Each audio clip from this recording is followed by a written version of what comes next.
Sa industriya ng parmasya at retail, napakahalaga ng tamang pag-manage ng inventory.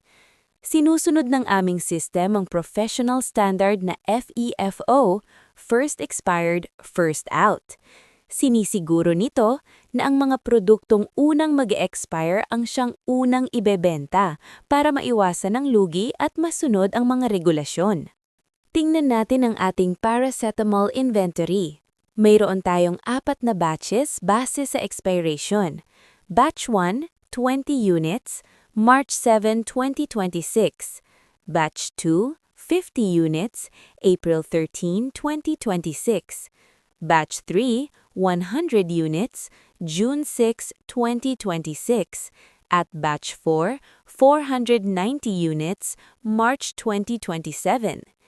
Ang system ay nakaprogram na automatic na magbawas sa pinakaunang batch na available o active. Una, magbebenta tayo ng 10 units.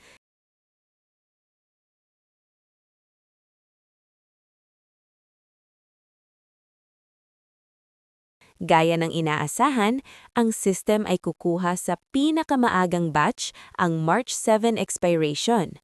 Pag-check natin sa Inventory Control app, makikita natin na ang March batch ay updated na mula 20 ay naging 10 units na lang. Accurate at automatic. Ngayon, subukan natin ang mas complex na scenario. Bibili tayo ng 15 units. Dahil 10 units na lang ang tira sa March 7 batch, uubusin ng system ang batch na iyon at automatic na kukuha ng kulang na 5 units sa susunod na batch, ang April 13 expiration. I-verify natin ang resulta.